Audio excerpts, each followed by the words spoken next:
Assalamualaikum warahmatullahi wabarakatuh. Selamat pagi Bapak-bapak, Ibu-ibu. Kurang semangat nih. Baik, yang kami hormati Bapak Direktur SP Sistem Perbendaraan, Direktorat Jenderal Perbendaraan, Bapak eh, Kasubdit, saya lupa Kasubdit eh, Probiskum, Bapak Samsul Huda, Bapak Kepala KPPN, Bapak Joko Supriyanto, para narasumber yang pagi ini berkenan hadir untuk membersamai kita semua. Izinkan kami, mungkin saya perkenalkan dulu, saya Yona, Kepala Bagian Kepatuhan Internal di Sekretariat Direktorat Jenderal Perbendaraan.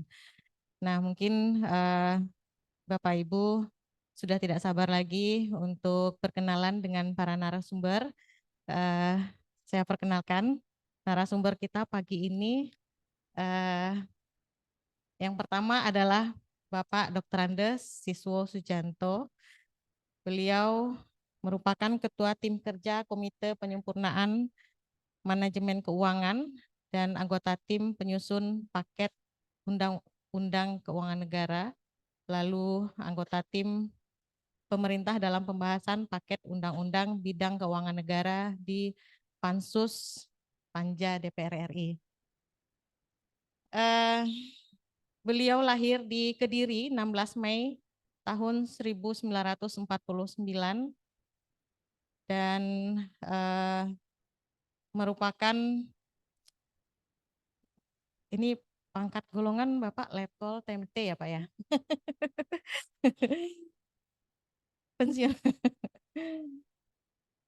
Nah, jabatan saat ini adalah dosen pada Universitas Patria Arta Makassar, Direktur Pusat Kajian Keuangan Negara atau Daerah pada Universitas Patria Arta Makassar, staf ahli Direksi Rumah Sakit Dr. Karyadi Semarang, dan bidang pengembangan Badan Layanan Umum. Selanjutnya beliau juga merupakan tenaga ahli pada Komite 4 Dewan Perwakilan Daerah RI dalam penyusunan rancangan undang-undang kekayaan negara dan daerah. Latar belakang pendidikan merupakan lulusan dari IIK tahun 1980. Selanjutnya beliau menempuh pendidikan di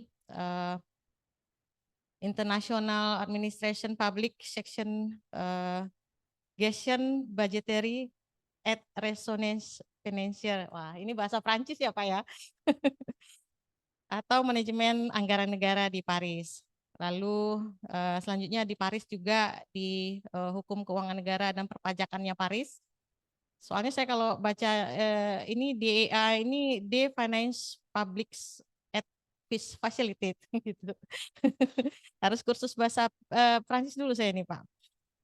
Selanjutnya beliau merupakan lulusan dari Institut International Administration Public Teknik Negotiator Cycle Court di Paris dan di Asian Development Bank Institute Public Expenditure Management Training Tokyo. Beliau aktif menulis masalah-masalah keuangan negara di berbagai media dan menyajikan makalah dalam bidang pengelolaan keuangan negara di berbagai seminar dan lokakarya. Beliau pengelola blog www.keuanganpublik.com, silakan nanti kalau mau diakses, dan beliau aktif sebagai penggiat pemberantasan korupsi, yaitu sebagai ahli hukum keuangan negara pada berbagai kasus korupsi sejak dari tahun 2006 hingga sekarang. Lebih dari 200 kasus yang ditangani dan merupakan kasus-kasus tindak pidana korupsi, baik yang ditangani oleh KPK, Kejaksaan Agung, Kejaksaan Tinggi, Kejaksaan Negeri maupun Kepolisian Negara Republik Indonesia. Tepuk tangan untuk Bapak Siswo Sujanto DA.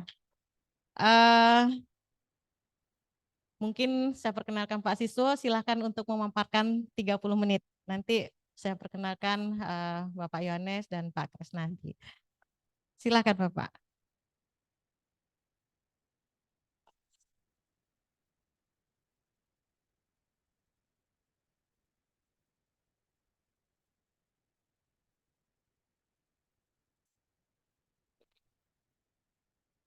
Pointernya mana? Oh, nggak usah. Baik, terima kasih Ibu Moderator.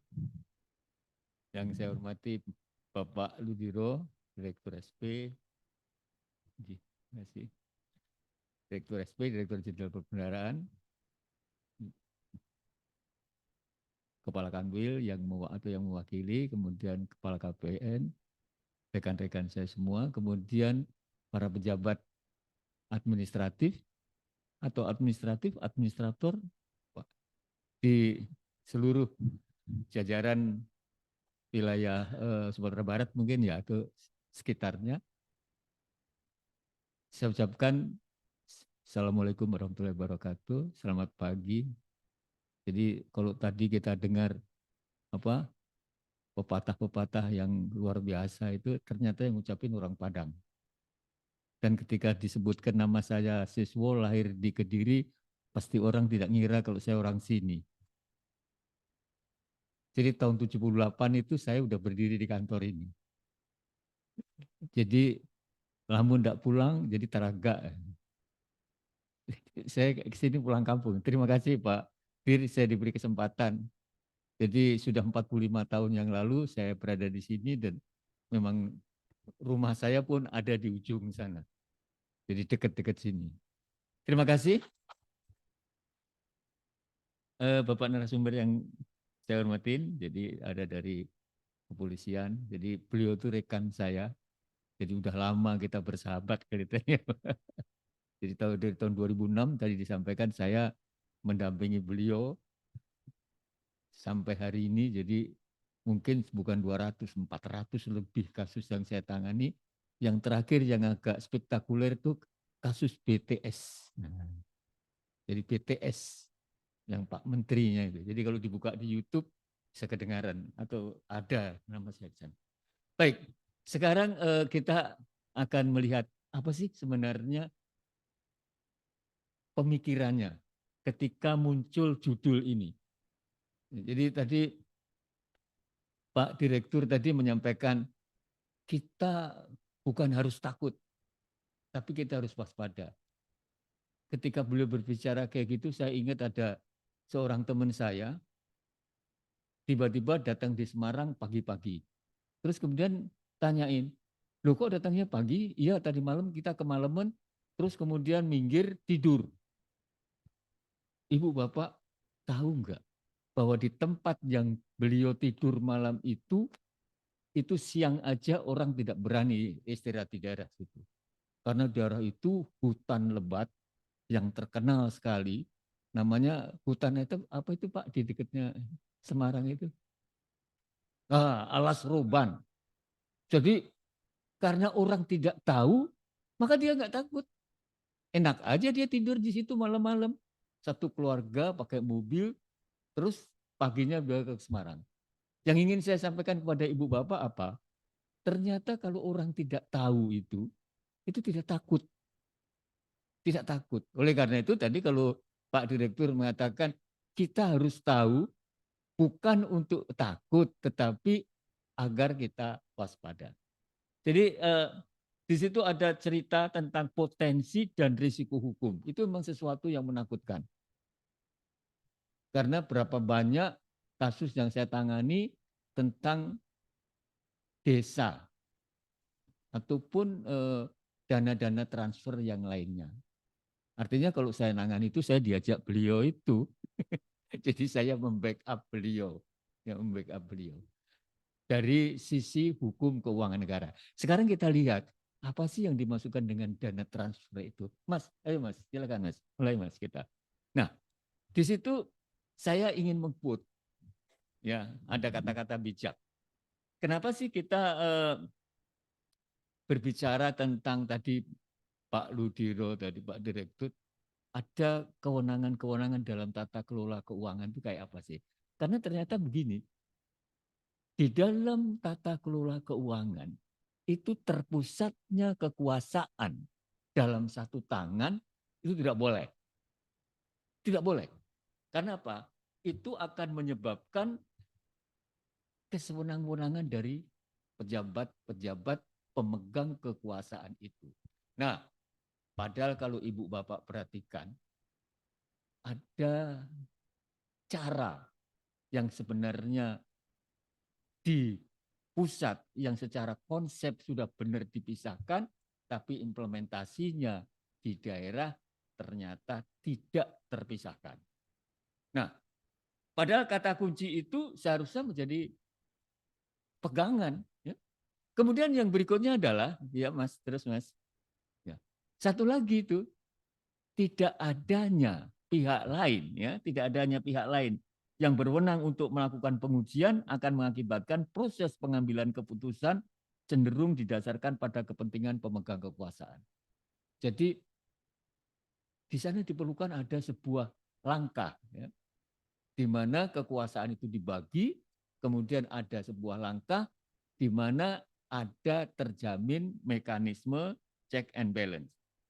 Ya, kita coba mulai ya Mas, terus Mas. Itu kalau tadi saya quote itu hanya kata-kata bijak supaya ibu bapak bisa memperhatikan atau ingat kembali apa sih sebenarnya atau bagaimana sih cara mengelola keuangannya itu. Ya. Saya hanya ingin merefresh saja karena sudah sekian lamanya ya kejadian ini ada dan itu saya khawatir itu terlupakan. Kalau ditanya kita cerita transfer, apa sih sebenarnya? Ya, jadi saya coba memposisikan. Jadi ada kegiatan-kegiatan pemerintah dalam penerimaan dan pengeluaran dalam rangka membiayai kesejahteraan atau mewujudkan kesejahteraan masyarakat. Itu ternyata uang negara itu digunakan untuk 4 hal. Nah, jadi kalau saya lihat itu, pertama, digunakan untuk membiayai belanja negara. Membiayai belanja negara itu apa? Membiayai kegiatan-kegiatan dalam rangka pengelolaan atau kegiatan kelembagaan. Kemudian yang kedua, aneh itu, ternyata untuk bayar utang. Jadi uang negara itu untuk membayar utang. Beserta bunganya tentunya. Yang ketiga, transfer. Terus yang keempatnya, pengeluaran lain. Banyak pengeluaran lain ini. Tapi jangan dicurigai, pengeluaran lain ini termasuk pengeluaran-pengeluaran internasional, hubungan kita dengan luar negeri dan lain-lainnya. Ya. Tapi yang paling menarik di sini transfer. Jadi itu menjadi satu topik khusus gitu ya. Kenapa demikian? Karena transfer ini memiliki sifat yang sangat spesifik dalam pengertian pengeluaran negara. Sekarang saya tunjukkan aja sebelum jauh. Ketika nomor 1 membiayai belanja negara, setiap pengeluaran uang itu pemerintah langsung dapat hasilnya. Kemudian yang kedua, membayar hutang, maka ketika jatuh tempo atau judit, maka kita punya kewajiban bayar. Pengeluaran lainnya sama dengan nomor 1, nomor 2 tadi, tapi yang nomor 3, transfer itu ternyata merupakan pengeluaran yang tidak memiliki arti sebenarnya. Kenapa? Nah, nanti kita lihat. Ya, nanti kita lihat. Ya, Mas, ayo silakan Mas. Di sini saya sampaikan ada berbagai pemikiran tentang transfer. Jadi kita mengkaji, mungkin kita tidak pernah ini memikirkan kenapa sih itu disebut dengan pengeluaran transfer. Ya. Jadi di situ ada, kalau kita lihat itu ada tujuannya. Pengeluaran negara yang ditujukan untuk meningkatkan kemampuan ekonomi pihak penerimanya. Jadi kalau ibu bapak perhatikan, kita lihat secara konsep pemikirannya. Ternyata transfer itu kalau tadi saya sampaikan bukan melupakan pengeluaran yang sebenarnya karena ternyata dia hanya memindahkan kemampuan ekonomis dari negara, dari pemerintah pusat ya, itu kepada pihak lain yang menerima. Jadi mohon diperhatikan bahwa transfer itu sebenarnya memindahkan kemampuan ekonomi. Jadi penerimanya kemarin tidak memiliki kemampuan ekonomis, terus kemudian bisa dapat. Contoh yang sederhana aja kalau saya tunjukkan, pensiunan kayak saya. Pensiunan itu kan tidak memiliki kemampuan ekonomis. Karena masanya sudah selesai, purna gitu. Oleh pemerintah dikasih. dana, ya kan? Transfer. Nah, salah satu contohnya itu adalah pensiun. Maka orang-orang yang sudah purna tugas, kemudian dia bisa bergerak kembali, menghidupkan kemampuan ekonominya. Contoh lagi yang perorangan, BLT. BLT, bantuan langsung tunai. Itu adalah salah satu contoh transfer, pengeluaran transfer pemerintah. Nah, nanti ada permasalahan kenapa kita melihat ini dari sisi yang segitu luasnya? Karena nanti ada sifat-sifat yang sangat khusus, ya. Kemudian yang tadi saya sampaikan bukan merupakan terus Mas ya, bukan merupakan pengeluaran dalam arti yang sebenarnya. Kenapa? Tadi saya berikan contoh, ketika pemerintah mengeluarkan uang, pemerintah itu mesti dapat, kalau ada prestasi, dia mendapat imbalan atau taken prestasi. Tapi ketika dia mengeluarkan transfer, nggak ada imbalannya. Saya berikan contoh yang besar. Transfer kepada pemerintah daerah.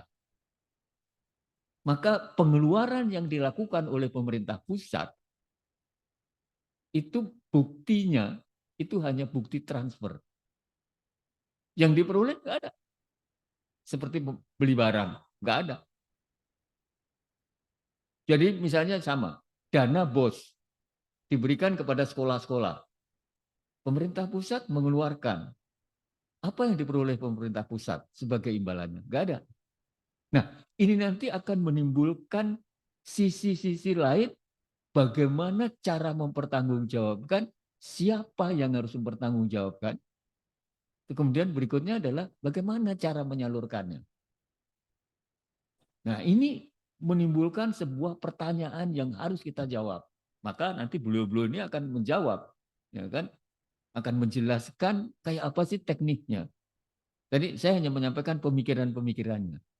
Hanya nanti dikhawatirkan seperti ketika seseorang yang menerima dia mempertanggungjawabkan dan tidak benar dalam rangka mempertanggungjawabkan, ada yang di tengah itu yang kemudian akan bertanya kepada Anda atau kepada rekan-rekan yang menerima dana tersebut.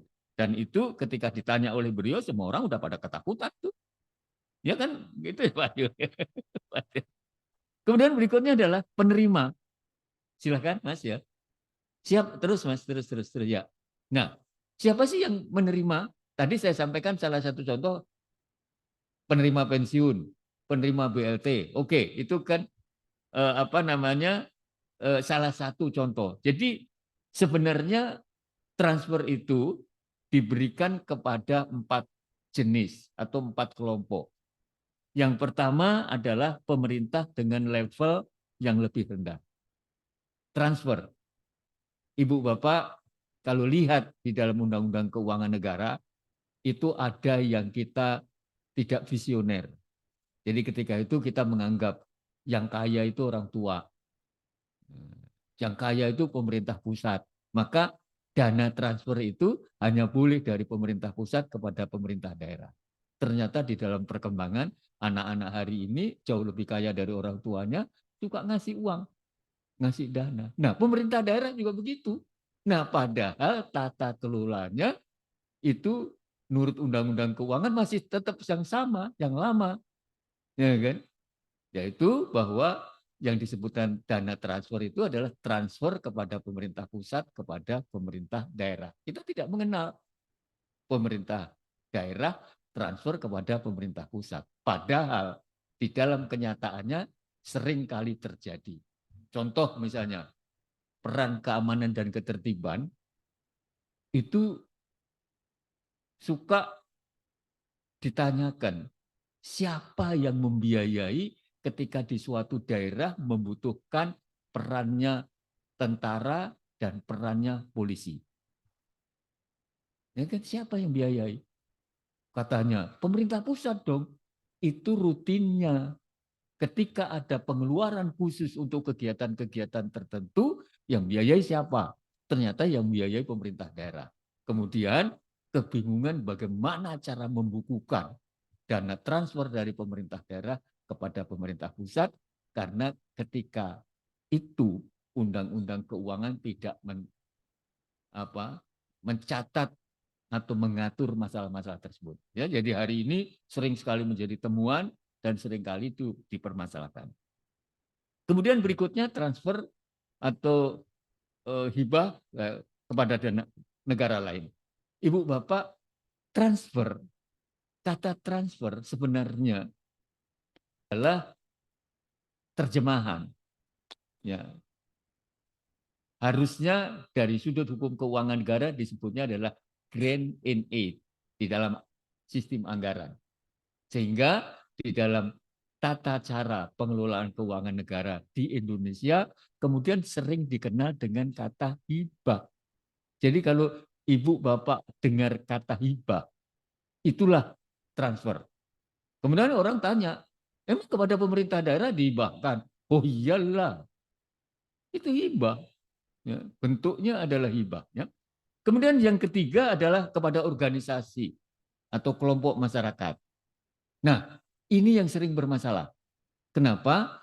Karena para ahli hukum berpikir bahwa kata transfer yang diterjemahkan dalam kata hibah itu mengikuti pola pikir hukum perdata.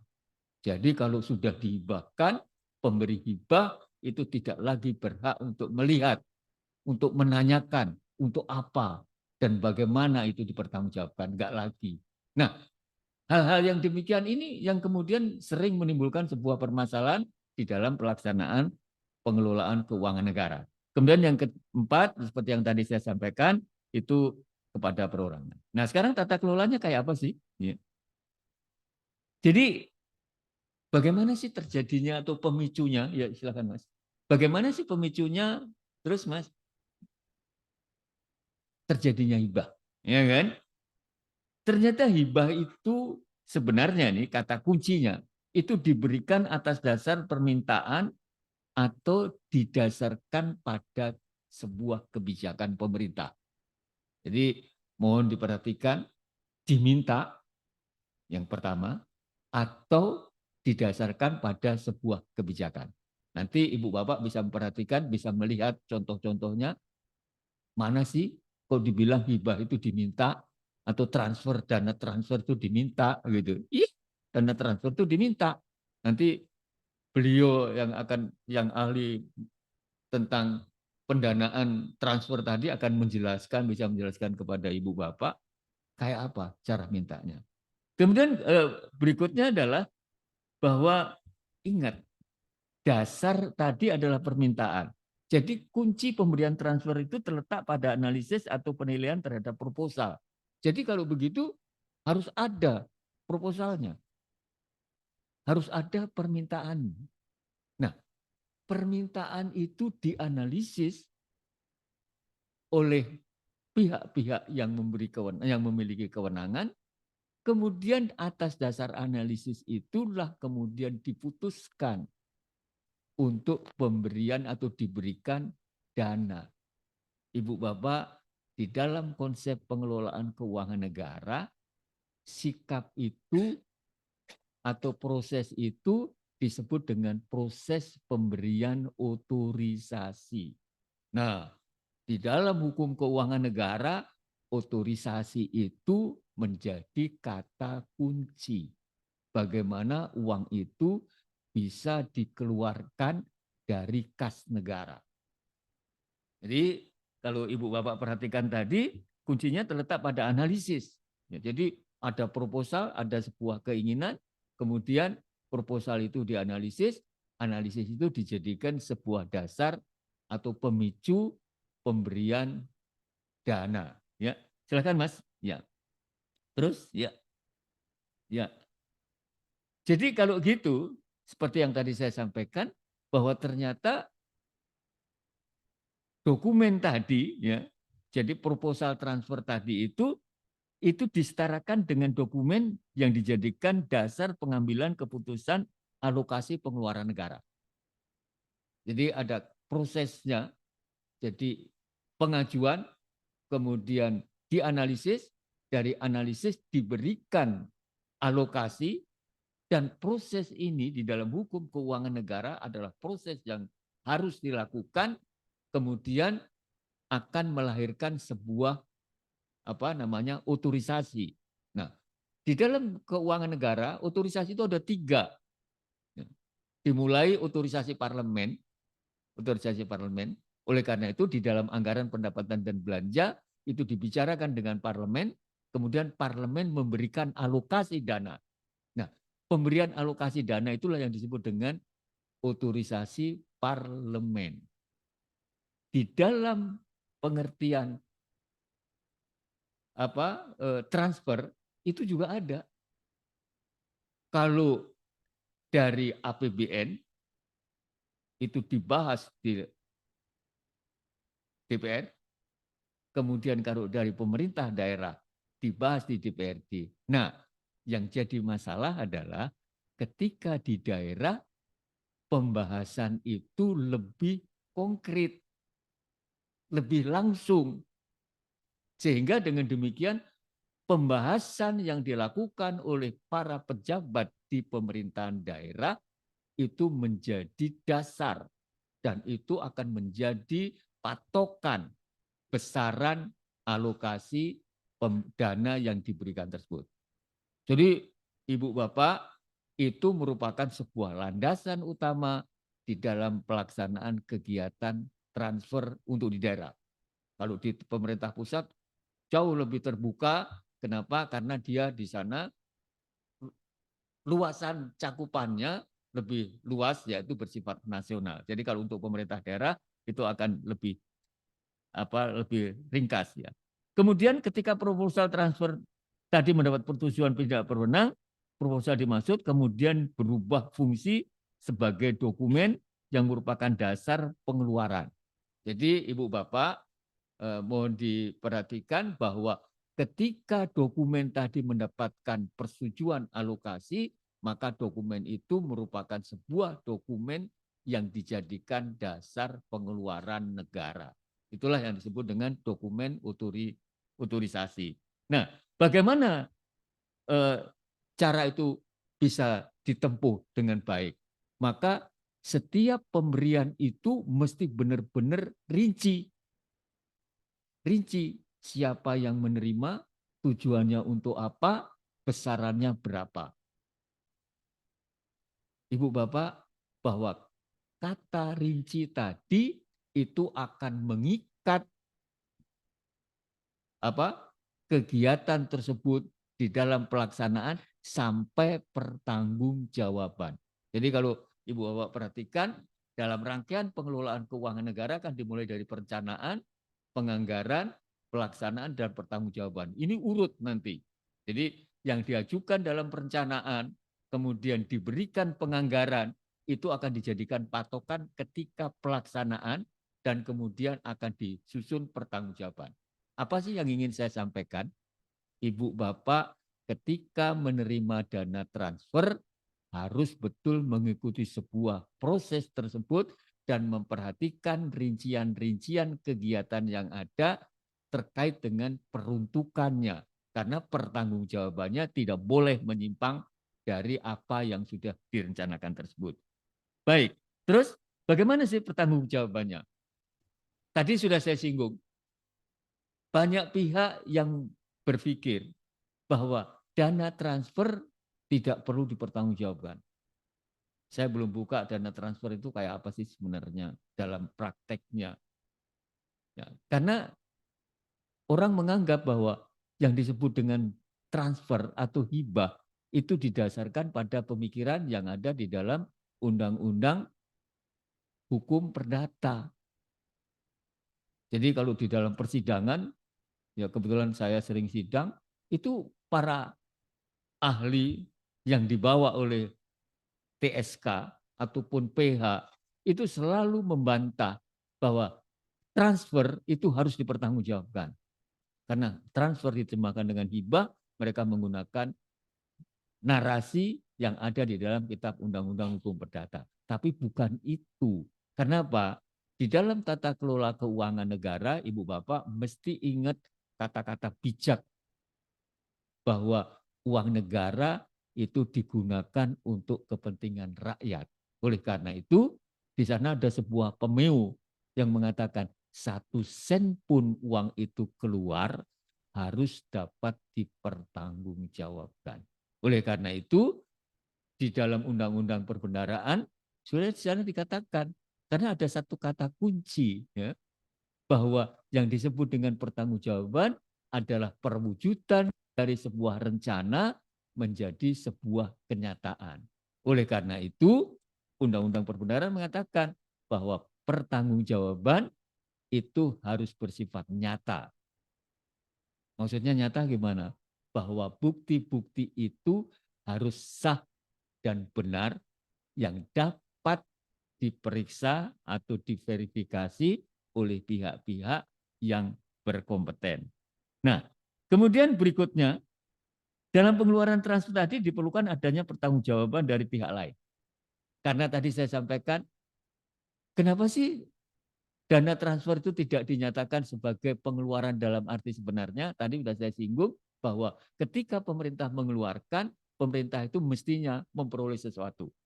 Tetapi ketika pemerintah pusat memberikan kepada 4 kelompok tadi, terutama yang nomor 1, jadi pada pemerintah daerah yang lebih rendah, ya, kepada pemerintah yang lebih rendah, kemudian dan nomor 4 ya kepada pihak lain, organisasi dan pihak lain, nomor 3 dan nomor 4 tadi, ketika pemerintah menyerahkan, yang diperoleh oleh pemerintah apa? Hanya bukti transfer. Jadi Ibu Bapak, pengeluaran negara dalam bentuk transfer yang mengeluarkan itu dia hanya memperoleh bukti transfer.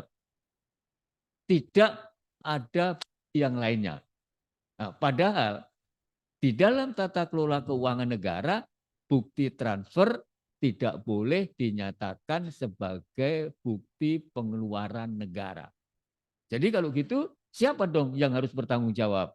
Oleh karena itu, kemudian ada 2 kelompok. Yang pertama adalah kelompok yang benar-benar mengeluarkan uang. Yang kedua adalah kelompok yang menerima uang. Yang mengeluarkan uang itu harusnya membuat bukti pertanggungjawaban, tetapi karena dia hanya bukti transfer yang tidak boleh dinyatakan sebagai bukti pengeluaran negara, maka kelompok satunya, ya, kelompok penerima itulah yang harus membuat pertanggungjawaban. Nah, jadi Ibu Bapak, artinya bahwa di dalam tata kelola transfer itu ada 2 kelompok, yaitu pengeluaran uang dan kemudian yang menerima uang. Pertanggungjawaban harus disusun oleh para penerima uang, ya, bukan yang mengeluarkan. Jadi kalau di kantor Bapak, Ibu Bapak membuat pengeluaran, Ibu Bapak menyusun pertanggungjawaban, tapi khusus untuk dana transfer, pertanggungjawabannya bukan di tempat kantor Ibu, Bapak, tetapi ada di luar. Jadi contoh misalnya pemerintah daerah memberikan transfer, dana transfer kepada sebuah sekolah. Maka pertanggungjawaban tidak bisa dilakukan di BPKAD atau di BKAD. Tetapi pertanggungjawaban akan dilakukan oleh penerima dana, yaitu sekolah yang bersangkutan. Nah, kalau begitu bagaimana dong pengertian pertanggungjawaban itu? Nah, pertanggungjawaban itu sebagaimana di sana saya sampaikan, jadi tata kelolanya dia lebih luas, ya kan? Jadi dia bisa memasuki wilayah atau sistem lain di dalam rangka pertanggungjawaban untuk pengelolaan keuangan negara dalam pengertian transfer. Nah, ini adalah sebuah varian dari sebuah sistem. Itu sama dengan yang disampaikan oleh Pak Direktur tadi, hati-hati loh yang disebut dengan PA, KPA, nanti ada KPA penyaluran. Tapi kalau ngomong-ngomong, KPA penyaluran ini jane enek ora. Sebenarnya ada apa enggak sih? Dalam idenya enggak ada. Enggak ada. Kenapa? Ketika kita nyusun undang-undang keuangan negara dulu, kebetulan saya ketua timnya. Jadi ketika ditanya, siapa sih yang dimaksud dengan pengguna anggaran itu? Yang dimaksud dengan pengguna anggaran adalah para menteri. Kenapa? Karena prinsipnya gini, para menteri itu yang mendatang ke lembaga legislatif kepada rakyat, kemudian dia minta duit untuk melakukan sebuah kegiatan, dikasih. maka dia adalah pengguna anggaran. Tetapi kan menteri kan tidak pernah kerja sendiri. Kemudian beliau menyerahkan kepada bawah. Nah, di sana beliau menyatakan gini, barang siapa yang bisa mewujudkan sebagian visi dan mimpi saya kasih sebagian uang saya. Maka yang dimaksud dengan kuasanya para menteri itu adalah semua kepala dinas atau semua kepala satuan kerja. Bisa satuan kerja 1, 2, 3, dan 4. Tapi seperti yang tadi saya sampaikan, transfer ini adalah sebuah varian dari sebuah pengeluaran.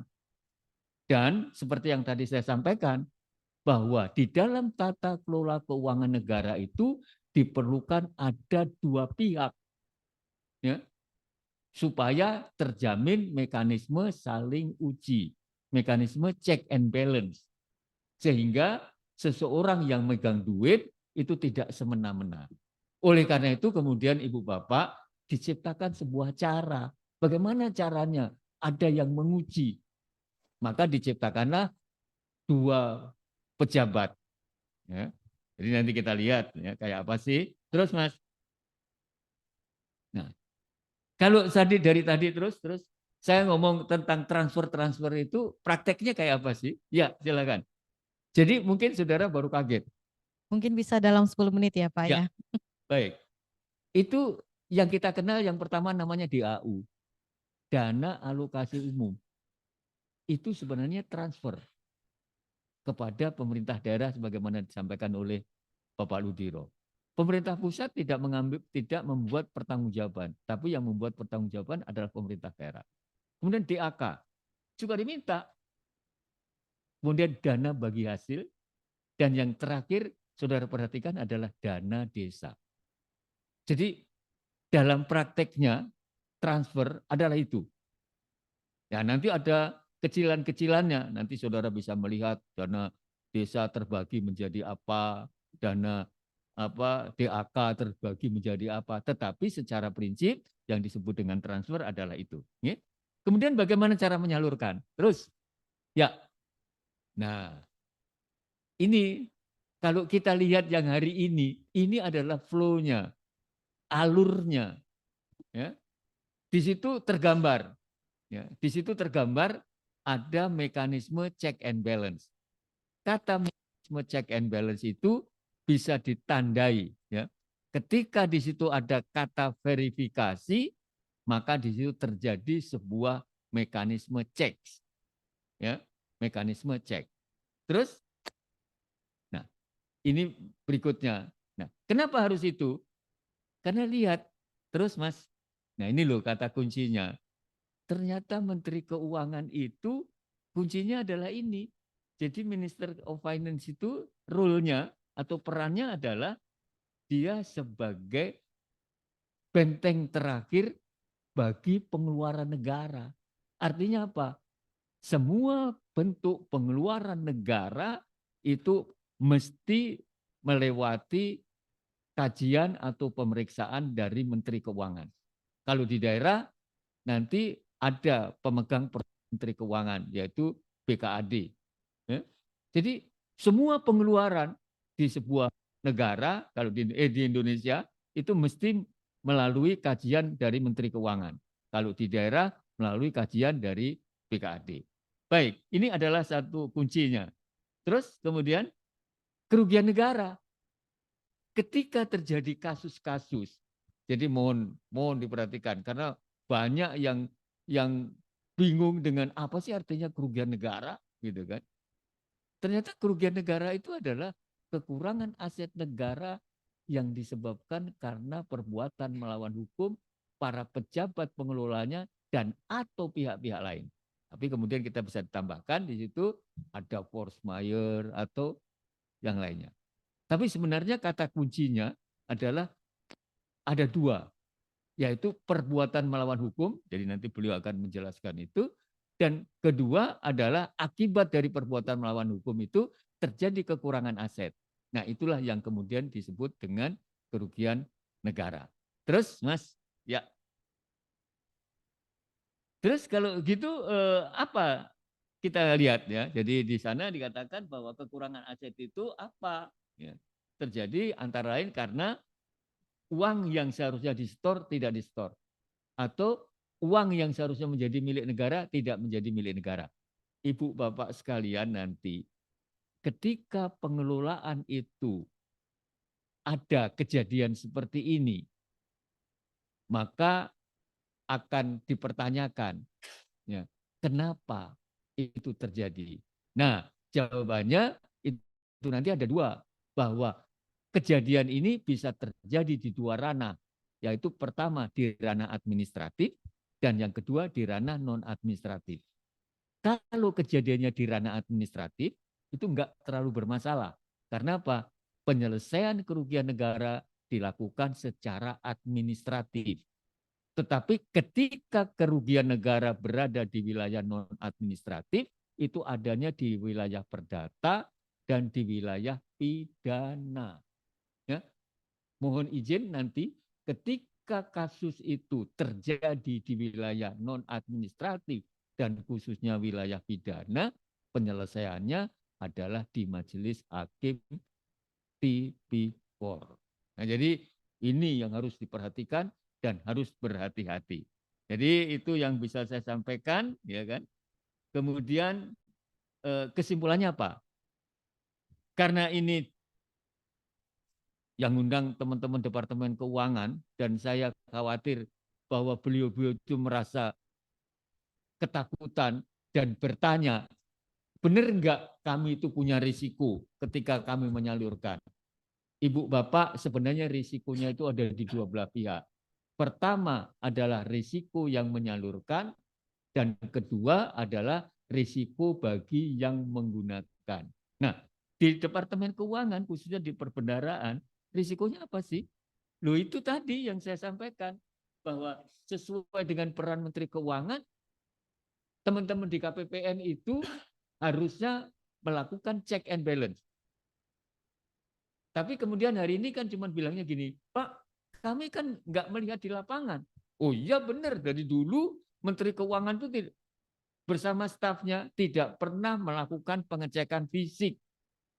Saya ingatkan kembali, tidak ada itu. Jadi Menteri Keuangan dari zaman dulu sampai hari ini tidak pernah melakukan pengecekan fisik. Dia hanya melakukan pengecekan di tingkat administratif. Tetapi Ibu Bapak, pengecekan di tingkat administratif itu ya jangan sampai checklist dong. Ya, kan melakukan checklist yang sangat sederhana. Ya, jadi itulah yang harus dipertanyakan. Yang kedua, ya kan, KPPN itu memiliki kewenangan sebenarnya. Jadi contoh misalnya, dana desa itu dibayarkan 3 kali. Contoh, 40%, 40%, 20%. Kenapa harus 3 kali? Kenapa harus dipotong-potong dan tidak sekaligus? Itu adalah pengendalian. Dikasih 40%, tolong tunjukkan kepada saya bahwa itu sudah dilaksanakan. Tugasnya KPPN itu melakukan pengecekan itu. Nah, kalau dia cuma contreng-contreng, kemudian dikasih lagi 40%, contreng-contreng, kasih 20%, di tempat pembagian sana, penggunanya itu tidak benar, maka hati-hati. Karena beliau yang di tengah itu akan bertanya, kenapa uang yang 40% tidak dilakukan dengan benar oleh KPPN tetap dikasih. Kemudian menjadi 100%, sehingga kerugian negara semakin banyak. Wah, itu hati-hati. Nanti beliau akan bisa menjelaskan, jangan-jangan Anda ikut bagian dari yang menggunakan secara salah itu. Nah, inilah yang dikhawatirkan oleh teman-teman. Nanti beliau akan bisa menjawab tantangan atau pemikiran-pemikiran teman-teman di KPPN. Apakah benar bahwa ketika mereka tidak melakukan verifikasi dengan selayaknya, menurut tata aturan yang benar, mereka bisa terlibat.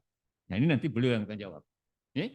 Kemudian berikutnya adalah, seperti yang tadi saya sampaikan, pengendalian itu bersifat administratif. Tapi saya bilang, substantif administratif. Pak, kok neko-neko sih? Administratif saja gitu. Bukan. Di situ itu harus dilakukan secara layak. Jadi tidak boleh verifikasi itu dikasih checklist di pojokan. Apakah, nah misalnya gitu, kontraknya sudah dilaksanakan, dicontreng, sudah. Enggak pernah dilihat dalamnya. Enggak boleh itu. Karena kalau cuma nyontreng-nyontreng, semua orang juga bisa. Dan itu tidak melakukan pengujian dengan benar. Padahal kalau kita lihat tadi, alur yang tadi saya contek dari Kementerian Keuangan, mereka selalu melakukan pengujian 2 kali. Tapi dalam kenyataannya, tadi disampaikan dalam pembukaan tadi oleh Pak Direktur, berapa banyak dana-dana yang tetap bocor. Kalau begitu, saya khawatir pengujiannya atau verifikasinya tidak dilaksanakan secara benar. Itu yang beliau yang duduk di tengah itu nanti bisa bertanya, Mas, kenapa kayak gitu? Mbak Yu, kenapa seperti itu? Ya.